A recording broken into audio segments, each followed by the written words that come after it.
एल्पिस मेरी past life regression course की एक स्टूडेंट थी। जब मैंने डेमो दिया क्लास में, तब उसका सेशन लिया गया और उसने अपने आप को एक नए प्लैनेट में देखा जो बहुत इंटरेस्टिंग था। चलिए एल्पिस की पूरी पूर्व जन्म की यात्रा की कहानी सुनते हैं। मैं बहुत स्पिरिचुअल इंसान नहीं हूं। ये सोचना कि मैंने कोई पास्ट लाइफ जी होगी मेरे ध्यान में कभी आया ही नहीं। मैं इच्छुक थी जानने के लिए कि पास्ट लाइफ रिग्रेशन कोर्स में क्या सिखाया जाएगा। सो अपने आप को नई तरह से समझने के लिए मैंने कोर्स ज्वाइन किया। मेरे सेशन ने मेरा लाइफ को देखने का नजरिया बदल दिया। मैंने अपने आप को एक डेजर्टेड जगह पर देखा। वहां पेड़ थे जिनकी शाखाएं अजीब डायरेक्शन में जा रही थी। हरे और बैंगनी पत्ते थे उन पेड़ों पर। उस जगह पर लग रहा था मानो सिर्फ सनसेट ही होती है।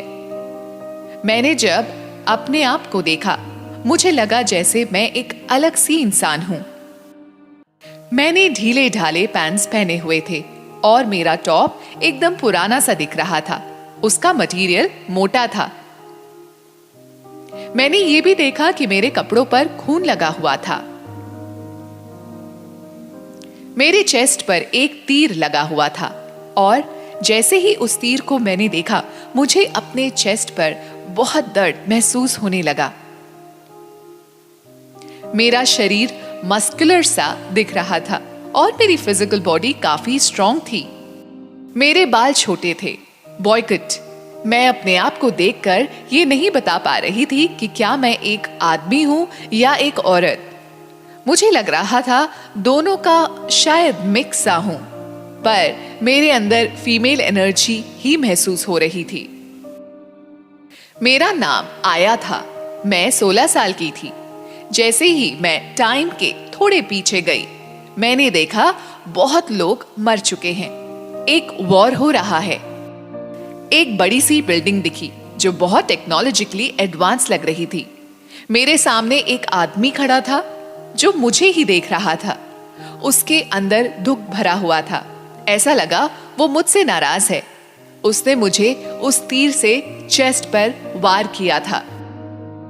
मुझे वो दर्द एकदम महसूस हुआ, भारी पंसा मेरे अंदर। ऐसा लगा मुझे मेरे अंदर बार बार यही फीलिंग आ रही थी कि मैंने इस इंसान को धोखा दिया है। मैंने अभी की लाइफ में किसी के साथ ऐसा नहीं किया, तो मैं थोड़ा कंफ्यूज हुई। मैंने पास्ट लाइफ में ऐसा किया, स्पेशली उस इंसान के साथ जो मुझे बहुत प्यार करता था। मुझे समझ आ गया था कि वो दोनों लवर्स थे, यानी कि मैं और वो इंसान जो मुझे देख रहा था। हम चुपचाप मिलते थे। जब मुझसे पूछा गया ये कौन सा प्लैनेट है, तो मुझे एसवर्ल्ड नाम फ्लैश हुआ। एक अर्थ जैसा ही प्लैनेट है, पर अर्थ से अलग है। मुझे वो एक ही प्लैनेट दिखा उस सोलर सिस्टम में। मैं कंफ्यूज हो रही थी इस वक्त, क्योंकि मैंने ऐसी झलकियां पहले कभी नहीं देखी। इस पूरे प्लैनेट में 2 कंट्रीज थी, वेला एंड ईरा। दोनों देश बहुत पावरफुल थे। मैं वेला को बिलोंग करती थी। ये प्लैनेट कैसे बना? जब मैंने देखना चाहा, तो मैंने देखा अपने आप को कि मैं पृथ्वी पर जा रही हूँ और वहां से देखने की कोशिश कर रही हूँ, पर ये प्लैनेट पृथ्वी से भी नहीं दिखता। मुझे तब ये साफ समझ आया कि एसवर्ल्ड एक बहुत पुराना प्लैनेट है जो पृथ्वी से भी पुराना है। वो आज भी है, बट हम उसे देख नहीं सकते। ये प्लैनेट मेरे एंसेस्टर्स ने बनाया था। वो बहुत शक्तिशाली हैं। वो गॉड्स हैं। वो एनर्जी की बॉल्स बनाते हैं जिन्हें हम ग्लोब्स कहते हैं। ये ग्लोब्स ब्राइट गोल्डन कलर के थे, जिसे कंप्यूटर जैसे किसी चीज के अंदर भरा जाता है, जिसके बाद वो बहुत चीजें क्रिएट कर पा रहे थे, जैसे कि खाना, इमारतें, जरूरतों का सामान और भी बहुत सारी चीजें। मैं भी उनका वंशज हूं और मैं भी एक गॉड हूं। मुझे ऐसा लग रहा था जैसे एक मूवी देख रही हूं मैं, बट सब कुछ मुझे फिजिकली एंड इमोशनली फील हो रहा था। एसवर्ल्ड को कोई और प्लैनेट इसलिए नहीं देख पाता क्योंकि उसके ऊपर एक प्रोटेक्टिव ऑर्बिट जैसा वाइट ट्यूब लाइट की तरह एक रिंग सा है जो उसे इनविजिबल बना देता है। इस वजह से वो बचा रहता है। यहाँ और भी मॉन्स्टर्स जैसी एंटिटीज हैं। मुझे अपना बचपन दिखा। उस प्लैनेट में मेरी मॉम मुझे उन मॉन्स्टर्स के बारे में बता रही है। मेरी मॉम आज भी वही है करंट लाइफ में। उनकी शक्ल थोड़ी ओवल है, यहाँ लंबी है, और वो मुझे सिखा रही हैं कि मुझे जो भी सीखना है गॉड से ही सीखना है जो वहां रहते हैं हमारे प्लैनेट में। उन्होंने बताया ये मॉन्स्टर्स भी एक तरह के गॉड्स ही हैं जो ग्लोब्स बनाते हैं, पर वो और प्लैनेट्स को खा जाते हैं। अब मुझे ये समझ आया कि हम एक अकेले प्लैनेट क्यों बचे हैं। मेरी माँ मुझे एक छोटा सा टॉय मॉन्स्टर दिखाकर समझा रही हैं कि हमें उन मॉन्स्टर्स से अलग रहना है। हम उनसे अलग हैं क्योंकि हम अपनी ताकत लोगों का ख्याल रखने के लिए इस्तेमाल करते हैं। इसलिए हम रियल गॉड्स हैं। मॉन्स्टर्स डिस्ट्रॉय करते हैं दुनिया को। मैं समझने की कोशिश कर रही थी कि मेरे पास कौन सी पावर है। आखिर मैं भी तो एक गॉड ही हूँ। मुझे समझ आया कि मेरे अंदर उतनी शक्तियां नहीं थी अभी। मैं एक लाफ्टर के ग्लोब्स बनाती थी, बच्चों को सिखाती थी कैसे हंसना है। मुझे फिर भी वीक फील होता था। एक इनसिक्योरिटी जैसी मेरे अंदर रहती थी, जैसे कि मैं काबिल नहीं हूं। करंट लाइफ में भी मुझे ये इनसिक्योरिटीज काफी डिस्टर्ब करती रहीं। लोगों को प्लीज करना, फैमिली को प्लीज करना। मुझे दिख रहा है मैंने एक बड़ा सुंदर रेड ग्लोब चोरी किया था उस इंसान से जिससे मैं प्यार करती थी। ये इंसान वही है जिसने मुझे तीर मारा और जो मुझे दुखी मन से देख रहा था। मैं घर भाग रही थी रोते हुए। मेरे अंदर गिल्ट था, बट मैं दिखाना चाहती थी अपनी फैमिली को कि मैं भी कुछ बड़ा कर सकती हूँ, कुछ बड़ा बना सकती हूँ। मैंने उसे फिर से देखा। वॉर है, मुझे तीर लगा हुआ है।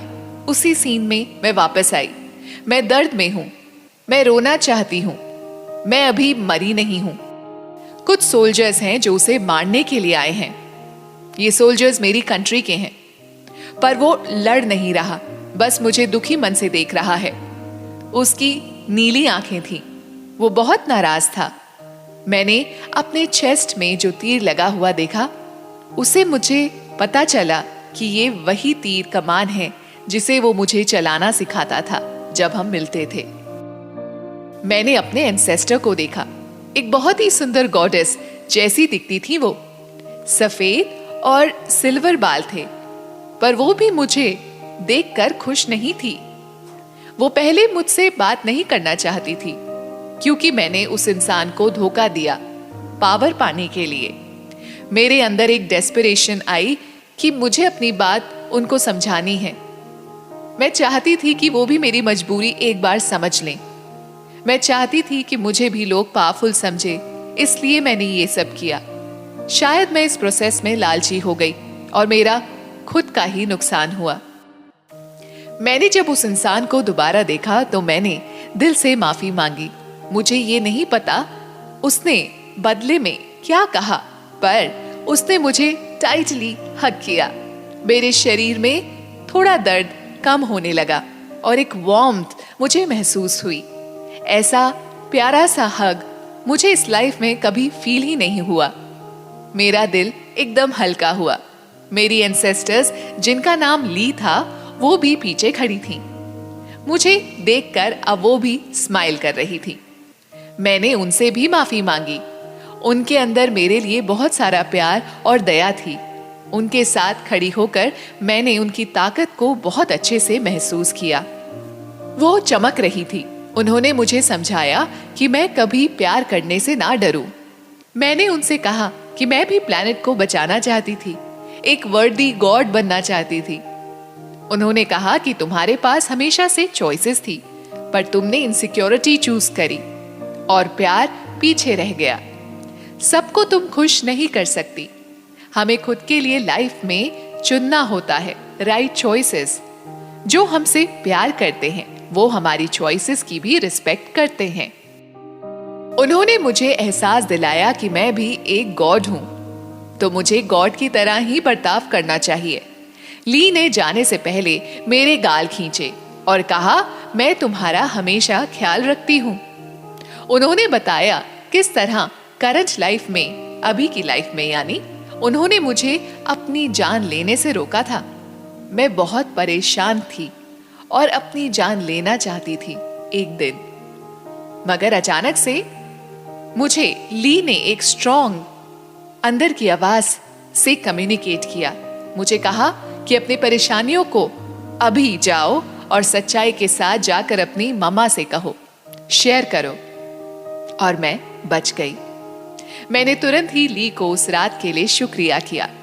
सेशन के बाद मुझे बहुत ओवरवेलमिंग लग रहा था। मेरा सिर थोड़ा भारी था और हाथ पैर ठंडे थे, पर अंदर से मैं एकदम हल्का महसूस कर रही थी। मेरे लिए ये अनोखा और यादगार अनुभव रहा। मैं अब समझती हूँ कि अपनी इनसिक्योरिटीज को मुझे दूर करना है, अपने आप को वैल्यू करना है अंदर से, दूसरों को प्लीज करने के लिए नहीं।